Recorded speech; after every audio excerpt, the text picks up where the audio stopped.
20:10, tutta l'attualità su Antena 3. Buonasera, ben ritrovati in diretta. La rivolta dei profughi. Abbiamo scelto questo titolo per raccontare un po' la giornata, le ultime 24 ore, quel che è accaduto all'ex caserma Serena, che poi ha portato questo vertice nel pomeriggio di oggi in prefettura con un appello molto chiaro da parte dell'amministrazione perché appunto venga alleggerita questa ex caserma, così come promesso tra l'altro dal ministro Marco Minniti in visita a Treviso soltanto pochi giorni fa. Ne parliamo questa sera con il consigliere regionale del Movimento 5 Stelle Simone Scarabel. Buonasera, ben trovato. Buonasera. E il consigliere comunale del Partito Democratico Nicolò Rocco. Buonasera Rocco. Buonasera. Allora, cominciamo dalla cronaca, quello che vi abbiamo raccontato nei telegiornali, quindi ieri avete visto anche le aperture dei giornali oggi con questa rivolta. Ieri vi abbiamo detto che quella tensione c'era, l'allontanamento di uno o più migranti perché non riconosciuti appunto profughi, ma in realtà c'è una tensione tra differenti nazionalità, forse anche delle recriminazioni in merito al trattamento da parte della cooperativa, insomma, ma ieri sera poi una nuova rivolta con il blocco dei furgoni che stavano portando il cibo. Riviviamo tutto in questo servizio. Now look at the number of my card. Guarda qui, non abbiamo buoni vestiti, non abbiamo buon cibo, stiamo soffrendo, siamo ammalati, siamo malati. We are sick, we are sick.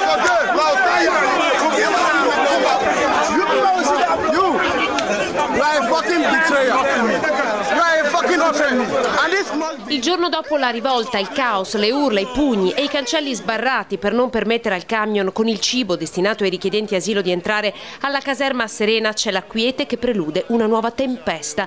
I profughi ospitati ci chiamano dalla finestra, agitano le loro razioni di cibo, ma appena ti avvicini a loro chiudono gli scuri. Ci cercano per raccontare di una situazione allo stremo, ci mostrano le immagini delle stanze in cui dormono anche 15 persone insieme. Ma all'origine del caos che è successo ieri ci sarebbero altri motivi. Le liti mai sopite tra le due etnie, quella francofona e quella anglofona. Episodi di violenza e scontri continui all'interno del campo dove la convivenza tra varie etnie è sempre più difficile. Non c'è stata violenza, volevamo solo dimostrare che stiamo male qui. Nella foto che vedete le immagini raccolte da un cittadino che ieri sera ha assistito all'epilogo in tarda serata della rivolta, con decine di profughi che assaltano il furgone con il cibo, si contendono le confezioni, mangiano per strada, lasciando però molti altri richiedenti che invece erano rimasti composti in attesa della loro cena senza nulla da mangiare. Secondo alcuni testimoni sarebbero stati anche spintonati dai rivoltosi perché volevano semplicemente prendere la loro razione di cibo, ma alcuni richiedenti asilo con cui abbiamo parlato negano che questo sia accaduto. Una situazione evidentemente al limite in cui a parlare è ancora una volta la voce della disperazione, che in questo modo però ha reso ancora più difficili le condizioni di vita all'interno della caserma. Allora, Scarabel, come si passa dalle parole ai fatti? Dalle promesse ai fatti? Qua in effetti ci sono dei problemi, abbiamo visto, molto seri. Sicuramente non è una situazione felice stare dentro una caserma insieme a centinaia di persone. Avranno anche le loro ragioni, ma questo non può giustificare in nessun modo arrivare alla violenza, a questi fatti qua. Poi io mi chiedo, ma la polizia in questi casi dov'era? Cioè là dovrebbe esserci al minimo sentore di tensione, dovrebbe esserci come minimo una camionetta là fuori pronta a intervenire. E se i problemi persistono bisogna in qualche modo cercare di spostarli. Chi appunto istiga queste ribellioni andrebbe comunque isolato, portato in centri diversi, non certo lasciato là. È questo che stanno cercando di evitare però quei migranti, cioè non vogliono che vengano allontanati, tra l'altro. Però se questo vuol dire avere una situazione del genere che perdura di giorno in giorno, non è la soluzione migliore. Insomma, non so se una soluzione potrebbe essere dividere anglofoni e francofoni, visto che comunque ci sono più caserme nel territorio. di sicuro la caserma non è la soluzione migliore, però l'alternativa qual è? L'alternativa sarebbe distribuirli sul territorio e là ci scontriamo contro quei sindaci che assolutamente chiudono le porte dei comuni e non vogliono sapere di accoglierli, quindi cioè, o l'una o l'altra, non si può avere una situazione appunto paradisiaca, per non parlare appunto della situazione fuori dai confini nazionali, perché c'è anche un discorso dell'Europa.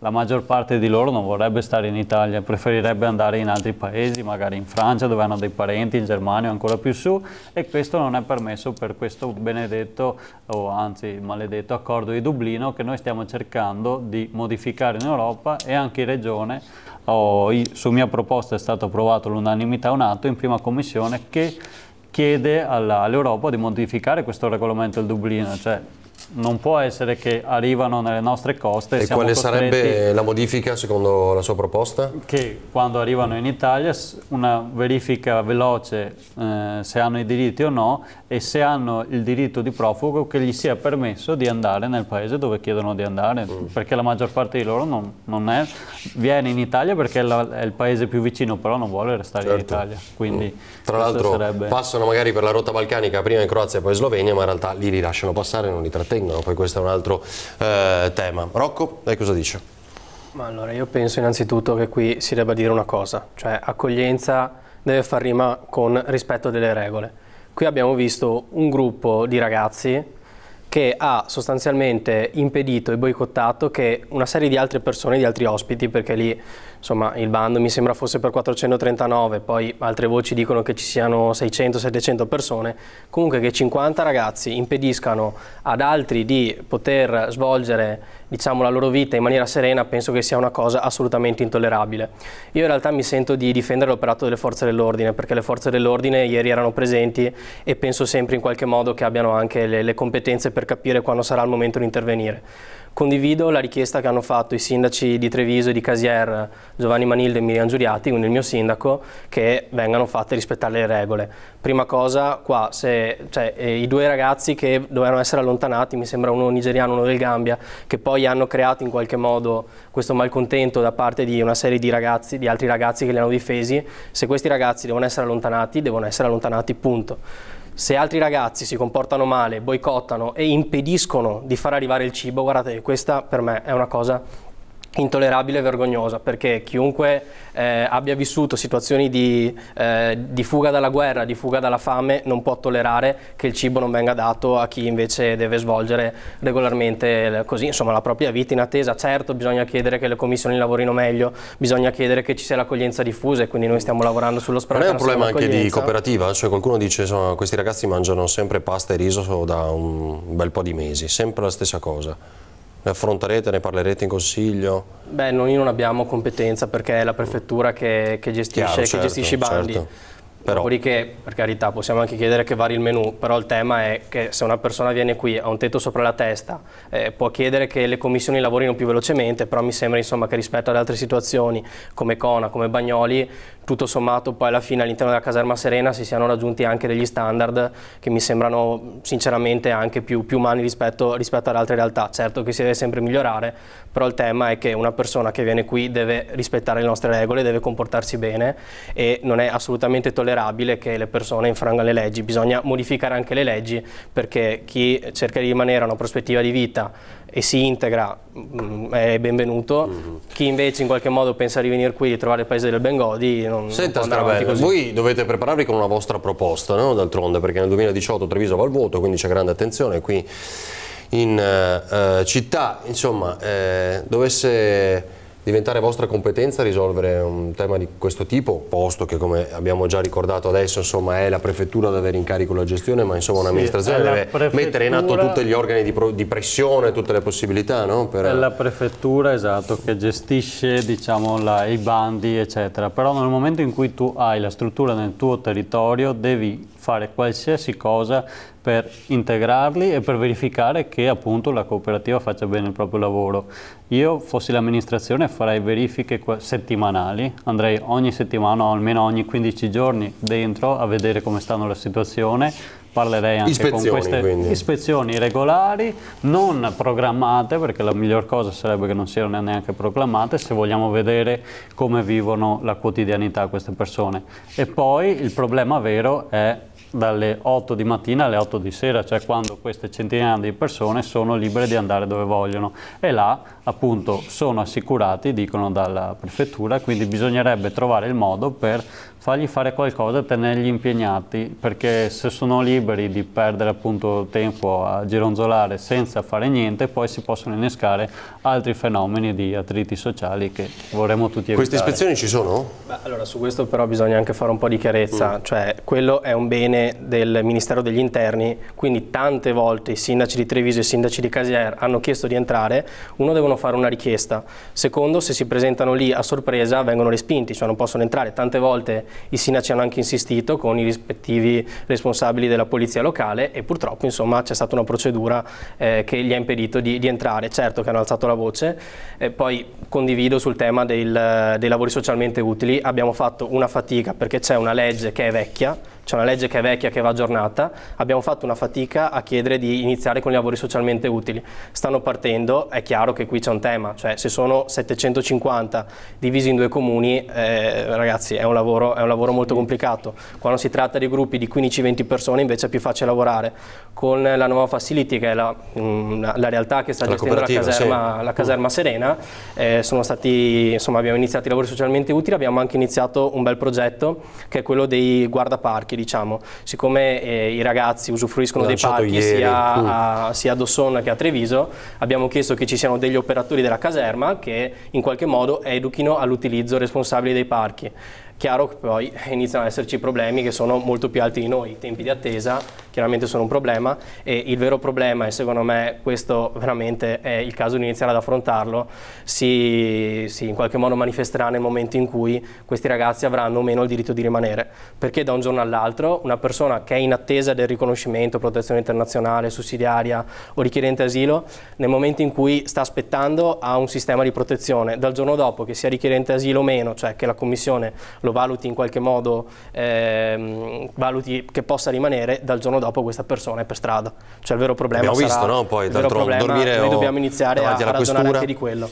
E poi la polemica insomma che viene poi scongiurata in realtà da vice sindaco Rigoletto più volte, che ricevendo questo documento di identità possano chiedere di poter usufruire anche dei servizi sociali, no? Cosa di cui avete discusso più volte? Sì, perché comunque dal giorno dopo insomma sono persone che risiedendo nel comune hanno il diritto a partecipare, chiaramente esistono anche degli indicatori, però potenzialmente possono iscriversi alle prestazioni sociali agevolate. Allora non ha senso che, siccome Treviso e Casier, ma lo stesso vale per Oderzo o per Vittorio Veneto, siccome hanno dei centri che la prefettura e il Ministero degli Interni, non per volontà dei comuni, ma perché hanno ritenuto che fossero idonei, hanno deciso di portare dei numeri che sono molto maggiori rispetto alla distribuzione del 2 per 1000, 3 per 1000, quella prevista dai vari protocolli, non è possibile poi che queste persone, che nella prima accoglienza si fa uno sforzo e possiamo pensare che stiano in questi centri in cui in realtà dovrebbero rimanere 30 giorni e poi essere distribuiti nella seconda accoglienza. Non è possibile che dopo l'unica prospettiva di vita possa essere all'interno dei comuni che da soli si sobbarcano in qualche modo la responsabilità di tanti altri che non si rimboccano le maniche. Questo è inaccettabile e non è sostenibile neanche da un punto di vista economico. Ha visto qui a Treviso è stato necessario inventarsi la figura dei guardiaparchi, dopo diverse proteste, c'è stata anche un'aggressione ai danni di una ragazza che lamentava questi apprezzamenti, è andato anche oltre, un migrante,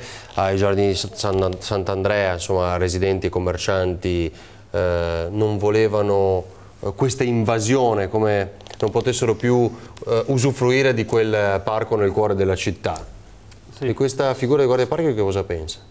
Ma è un inizio sicuramente che va provata questa strada. Oltre a guardare il parco sarebbe interessante anche che si occupassero magari della polizia, del parco, cioè dare un servizio alla comunità, cioè far vedere che comunque l'impegno e la volontà di farsi accettare c'è.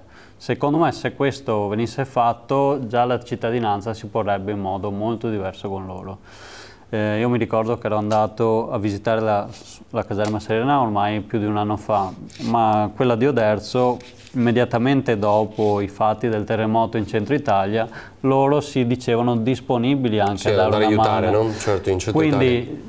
Cogliere questa loro volontà comunque di rendersi utile e incanarla nelle strade giuste, cioè che sia quella dei parchi, della pulizia delle strade o altre iniziative, insomma, che io punterei anche a responsabilizzare in accordo con le cooperative loro stessi, o a farsi da mangiare, distribuire i pasti, fare le pulizie, cioè a turno rendersi responsabili e fare in modo che se vuoi vivere in un ambiente pulito devi farlo tu, insomma, responsabilizzarli, perché altrimenti se lasciamo tutto questo nelle mani delle cooperative, che comunque devono fare la loro parte, anche perché quei soldi li percepiscono per garantire quel servizio, no? Le cooperative. A fronte di questo devono esserci o delle economie o comunque devono esserci altre alternative, intensificare magari i corsi di lingua, migliorare molto quelli, o altre attività, quindi il profugo chef, diciamo, dovrebbero cucinare loro. Comunque tante volte si lamentano del cibo che hanno a disposizione, magari quanto mette la cooperativa per il cibo? Mette 100, con quei 100 si fanno la spesa e si cucinano quello che vogliono, cioè a parità di costo, almeno lì. No, è una proposta curiosa. Allora, un flash su questo, vediamo cosa ne pensa Rocco, poi la pubblicità, e dopo vedremo che cosa è emerso dall'incontro oggi in prefettura, insomma, per capire quali proposte. Velocissimamente sul tema dei lavori socialmente utili condivido, certo. Cioè per esempio c'era il problema di un parco in un quartiere di Treviso, vicino a dove venivano ospitati dei ragazzi, hanno iniziato a fare anche le pulizie, adesso insomma la cittadinanza... Che possono pensare loro a cucinare il cibo? In realtà dovrebbe essere, quando è venuto Minniti, in qualche modo ha lanciato questa proposta, nel senso che ha richiesto che nei prossimi bandi ci sia la frammentazione d'appalto, che da un certo punto di vista è una cosa negativa, dall'altra però significa che diciamo ci sono vari settori, i corsi di lingua piuttosto che le pulizie, e c'è un dibattito su questo. Il sindaco, mi sembra Massaro di Belluno, ha proposto e ha chiesto, lui ha già chiesto alla prefettura che soprattutto dove ci sono insomma dei numeri che lo permettono, però è per questo che noi chiediamo l'accoglienza diffusa, ci sia anche questo percorso per cui il richiedente asilo vada a fare la spesa e inizia a diventare autonomo, perché sennò come fa a immaginare una prospettiva di vita se non inizia così insomma ad essere anche autonomo? Penso a subito un'immediata reazione possibile di molte donne che proprio alla spesa vanno a farla ogni giorno. Sappiamo che insomma per storia, cultura e tradizione, anche se stiamo cambiando, siamo quasi tutti bravi chef, anche noi uomini, nel mio caso ve lo dico, molte donne potrebbero trovarsi a confrontarsi al supermercato proprio con questi migranti, con rischio di un'altra paura, una percezione di paura, no? Anche questo potrebbe essere una conseguenza. Ci fermiamo per un minuto perché poi vediamo che cosa è emerso dall'incontro in prefettura, tra poco.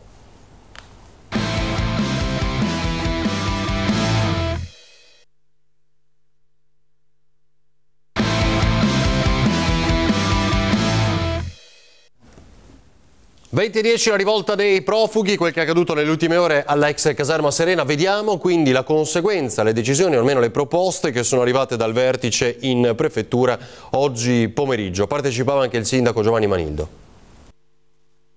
Innanzitutto abbiamo ricevuto delle rassicurazioni che la situazione è assolutamente sotto controllo nella caserma Serena. Abbiamo chiesto che proprio per coniugare severità e integrazione, che i responsabili dei disordini vengano allontanati, e il prefetto ha recepito la nostra richiesta assolutamente. La delegazione era formata dal sindaco Giovanni Manildo, dal vice sindaco Roberto Grigoletto e dall'assessore Cabino. Un dialogo chiesto per capire come gestire l'emergenza sempre più evidente alla caserma Serena.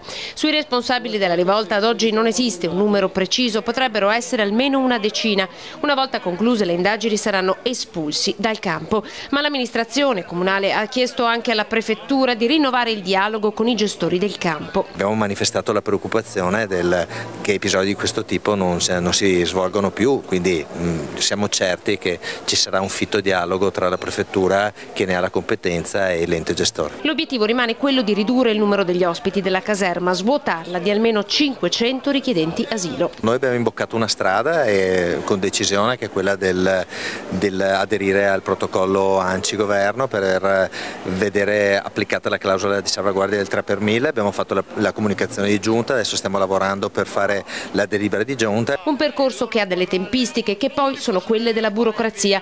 Il destino degli oltre 500 che potrebbero essere spostati dalla Serena passa ora nelle mani della prefettura. C'è un momento in cui diventa anche uno strafare, no? Si dice in Veneto che fare è importante, strafare è sbagliato e probabilmente non viene capito. Penso che il Comune di Treviso e il Comune di Caserta abbiano con ottime intenzioni abbiano strafato e abbiano anche supplito all'inerzia di qualcun altro. E qui il riferimento è ad altri amministratori che hanno scelto di non accogliere. Non ho potuto fare a meno di non notare quel ciuffo modello Beehive, un ciuffo un po' bianco di capelli del sindaco Manildo che non ricordavo francamente, quindi insomma un bel cruccio comunque per lui. Questa proposta? No, allora è una situazione oggettivamente impegnativa, nel senso che aprire la caserma non è stata una scelta né dell'amministrazione di Treviso né dell'amministrazione di Caserta. Quando ci si trova davanti a questa situazione, diciamo, hai due strade: fare un po' di casino, di cacciara, però alla fine i problemi rimangono lì, e provare a gestire i problemi. Certo che dai 105 che erano all'inizio ad arrivare a 700 i problemi sono diventati sempre più grossi.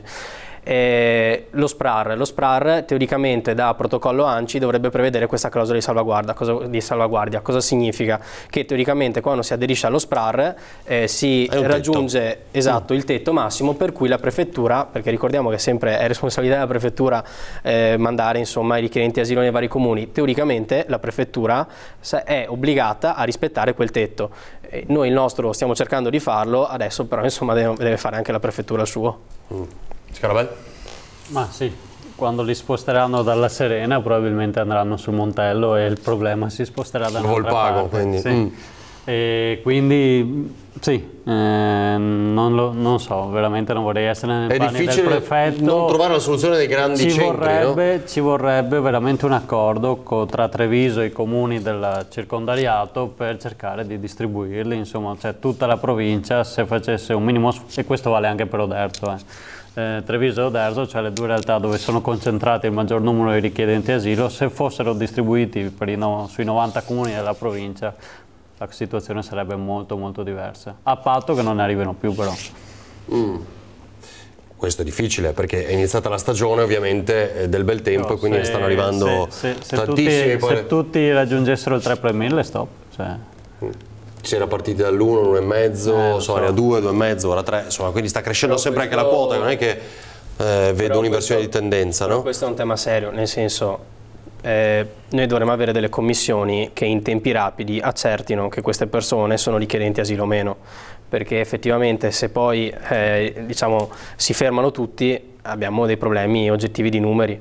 Allora bisogna capire qual è il funzionamento delle commissioni, perché eravamo oggettivamente impreparati ad avere delle commissioni. Cioè noi dobbiamo ricordare che le leggi internazionali e il sistema di accoglienza italiano era abituato ad avere un numero di richiedenti asilo molto basso. Dal 2011 le cose si sono evolute e sono cambiate, probabilmente non eravamo neanche pronti, considerando che l'Europa, come si diceva prima con Dublino, non ci dà una mano e non ci ha dato una mano.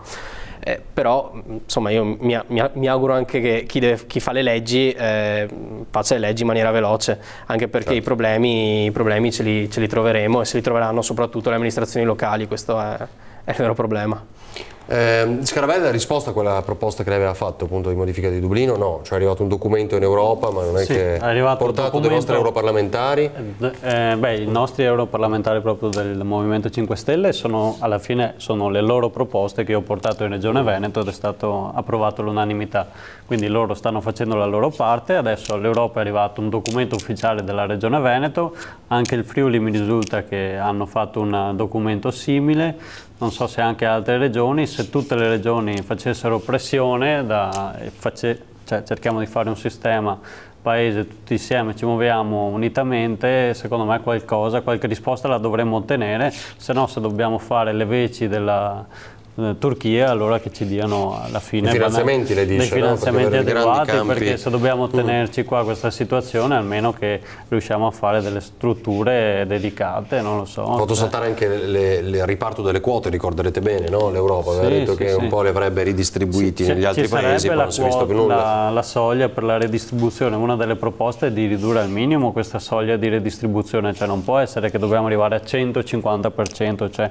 una volta e mezza quelli che dovremmo avere, dovrebbe essere poco sopra il 100%, una volta raggiunto il massimo dovrebbe essere automatica la redistribuzione, ma così non è. Beh, su questo insomma ci sono due aspetti sicuramente. Il primo è provare a vedere se a livello di politica estera si muove qualcosa, perché dopo il disastro del 2011 con la Libia bisogna iniziare a ragionare con l'altra sponda del Mediterraneo. So che è difficile perché anche lì insomma c'è un'instabilità politica, però il tema comunque di un'Europa che sia un po' più forte sullo scacchiere internazionale è prioritario. Il secondo aspetto probabilmente sulla revisione di Dublino saranno le elezioni che ci sono nei grandi paesi europei che vanno al voto.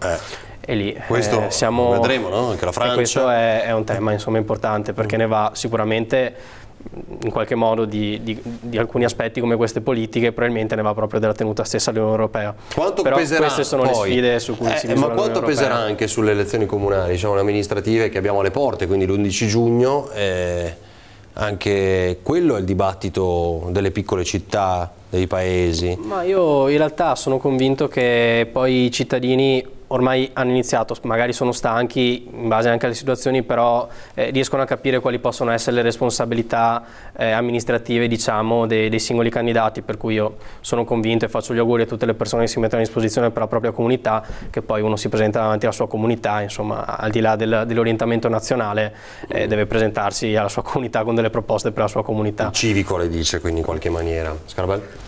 Ma secondo me una soluzione che io dico anche ai nostri comuni è di prepararsi comunque un piano nel cassetto, cioè sarebbe fondamentale che la cooperativa che gestisce queste persone sia fatta da persone del territorio, persone del comune, che quindi devono avere il massimo interesse che le cose funzionino e che siano fatte bene. Le cooperative in questo momento che gestiscono l'accoglienza. Se arriva la grande cooperativa dalla Toscana, dal sud, là è finita, perché là logicamente faranno i loro interessi, spenderanno il meno possibile, cercheranno. Quanto pesa invece secondo lei questo dibattito per la prossima tornata elettorale? Ma su questa imminente, secondo me, più nelle grosse città che nei piccoli, nelle piccole? Sì, a meno che proprio perché le piccole magari non accolgono, sì, accolgono appunto, meno. A meno che nel piccolo comune non ci sia appunto la voce che stiano arrivando i richiedenti asilo, allora là si scatenano poi varie iniziative, come abbiamo visto l'anno scorso ad Oderzo, che anche se hanno protestato comunque... Quando è arrivata la rimozione del prefetto, le intende, quindi nei condomini? Sì,